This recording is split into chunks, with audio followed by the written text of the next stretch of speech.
tuned, because this is about to get hot. Nothing less than that. You know what? I laugh a lot of times because there's a lot of people that are friends of mine that are successful, and y'all think I'm talking about money. I'm not talking about money. I'm talking about in life. I like what, y'all know that rapper that y'all listened to the other night, Jim Stones? He got quotes that I like that he said. He said, success is not defined by what you got, but by the things you overcome when you've been through a lot. That's what success is. So what I'm saying that for is this. Those girls and different people that I know that successful men, I know I talk about Dr. Becton a lot, but I'm just stating it as it is. You know how hard it's going to be for any man to get one of these Dr. Becton's girls? Do you know how hard it's going to be? Those men that's probably going to want Dr. Becton daughters are going to have to measure up to how Dr. Becton is.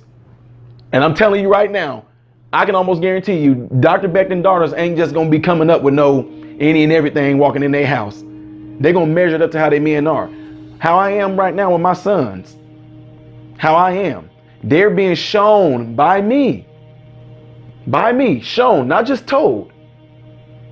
Because somebody said a quote to me before, preach, I'm talking about church-wise, and they ain't just dealing with church, but anyway, it says, preach the gospel wherever you go, and if necessary, speak. So I say the same thing.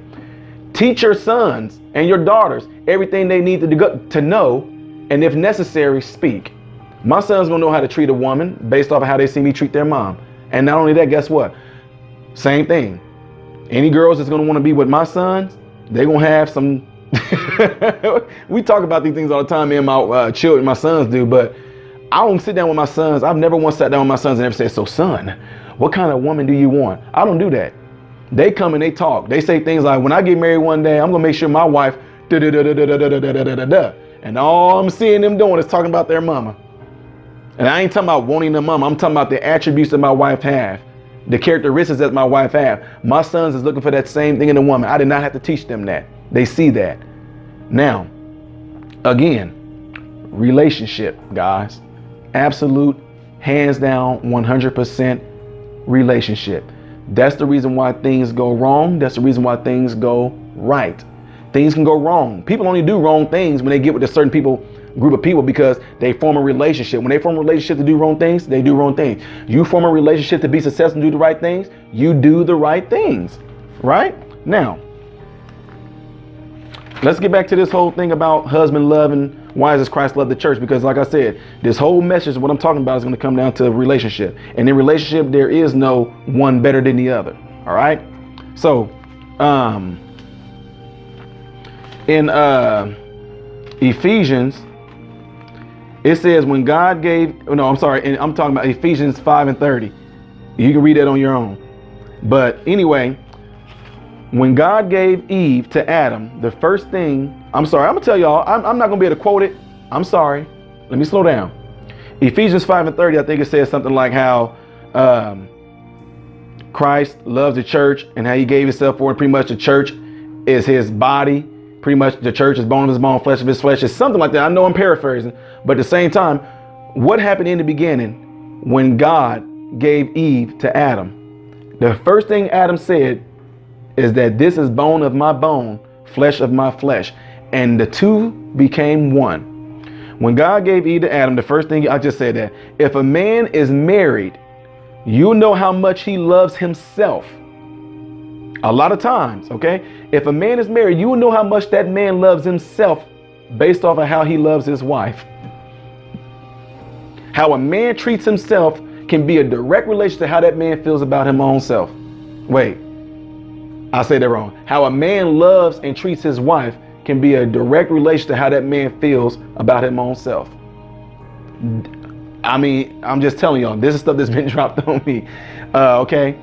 Y'all can be like, this dude is doing like a 10-part series. But anyway, just that I've gotten away from it. I told you guys in the beginning, I started videos off doing this very type of thing. So, relationship wise, it says the two shall be one.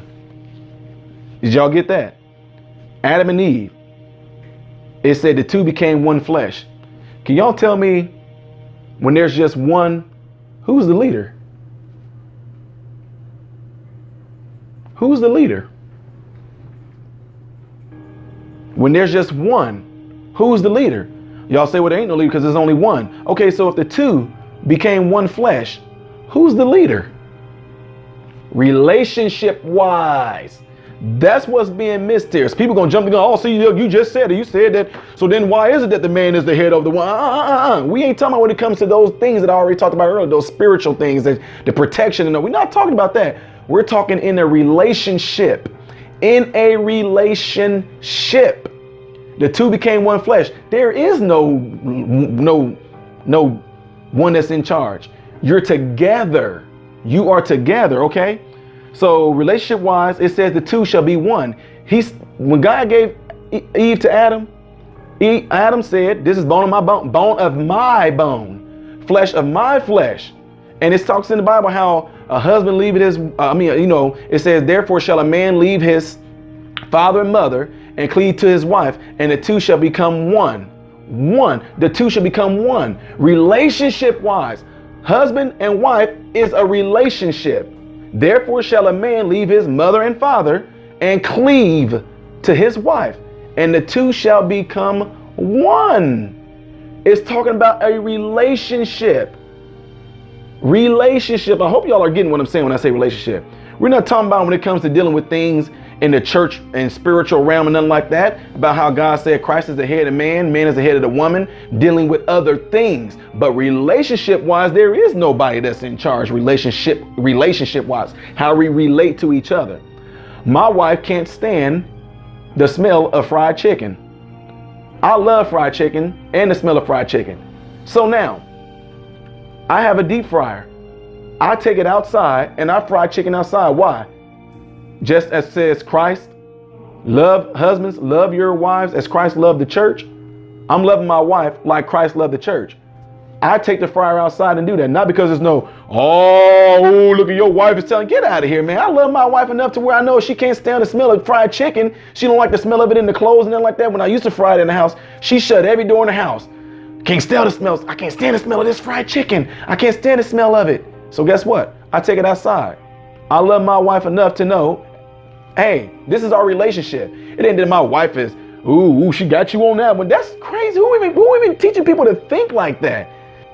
Y'all know what I mean? Like, who came up with this concept? Who came up with this concept? Like, if you decide to compromise with each other on things, that means, ooh, she running the show.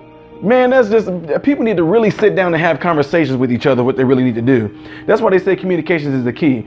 Again, let me make this straight when I'm saying this. When it comes to those things that I just talked about, relationship wise, we are one. We make decisions together. Now, certain things that it comes down to, I might say like, no, we're not going to do that right now because we have this and that to deal with. But as far, and let me break that down, because some people are like, what do you mean by that? What I mean by that, let's just say if, this is just an example. Let's just say if my wife want to go and buy a new vehicle, and I'm like, no, we're not going to do that. Now, is it like, oh no, look, your man telling you what to do? It ain't that. No, it's going to come down to where we're going to be compromising. Well, why can't we get a new vehicle, babe? Because we already got 3. Well, I want a new one. Well, see, now it's going to come down to, now let's talk about this. Do we need a new car? Well, it's just that, well, no, I don't know. Do we need a new car? Well, now, if my wife came back, well, we can afford it. That's not the question. It all comes down to the need. Do we need it? So no, babe, we're not going to get no new car. We're not going to do that. Well, I'm just going to go and buy one. No, you're not. No, I'm going to call the bank. Hey, bank, put a stop on whatever's about to happen right now, because it's not about to happen that way. So what I'm saying, like some people just thought when I just made a little example about the fried chicken there, it ain't got nothing to do. I mean, yeah, I'm serious. I will fry chicken in the house if I want to, but I know the fact that I care for my wife and she hates the smell of it, I'm not going to do that. Vice versa. If it's something in the house that my wife know that I don't like, if she got this certain thing if she likes for the house to smell like lilac berries and apple pie, and if she know that I can't stand that, why would she even do that? Well, it's just that you couldn't. No, it's just that she knows that I can. So if in a particular area, if it's this her area, her room, like I have my man cave, she has her, I don't know what you want to call her woman, something, her woman area. But if her woman area smells like lilac berries and apple pie and all that, that's fine. And if my man cave smells like, I don't know, fruit and apple pie and Look, I just made, that didn't even make sense, did it? Let me rewind. If my area smells like, I don't know, beef and meat or something like that, then you know what I'm saying? That's where the compromise part comes. It has nothing to do with somebody's trying to be the big one. When I'm talking about relationship, again, here, the two shall become one. When it comes to a relationship, us abiding together, us being with each other, nobody is running the show. Now, when it comes to decision making, again, there's enough respect in it to where I'm doing it to a sense where, Lord, show me how we're supposed to run this. And if the Lord says, okay, this is what's supposed to be done in this situation, I'll come to my wife and be like, no, babe, I spoke with God and he pretty much told me how this is the reason why we're not going to do this. For instance, like I'll go back to the car example. We always break things down and talk. There's been things with me and my wife was not in agreement on a lot, and we never came to an agreement. Now, after I took some time off to the side and actually consulted the Lord on it, the Lord spoke back with me and said, I'll go back to my wife. You know what? Let's go ahead and try it. Let's go ahead and try that.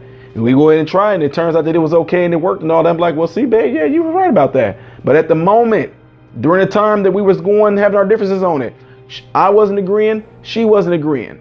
With us not agreeing, went off to the side.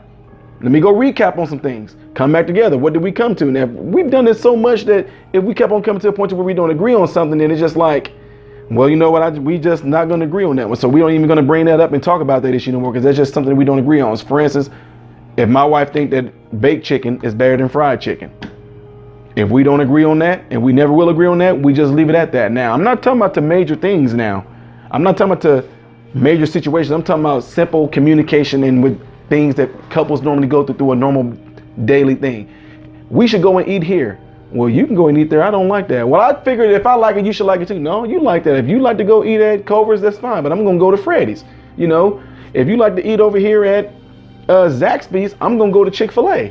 You know, that's how it is. But it's not that nobody is wrong, nobody is right. It's just that we both just have separate things that we agree and disagree on. That's life. But it don't mean nobody is running the show. Now, again, I don't know how this got taken out of context in church where men feel like because God said God is the head of man, man is the head of the woman. I don't know why they took it that far and make it seem like now we just supposed to be in this whole thing dominating women. There are things in the Bible that the Bible does speak on that it says what women should and what women shouldn't do. And also things on what men and what men should not do. Again, you have to ask yourself, men, when it comes down to it, are you loving your wife as Christ loved the church?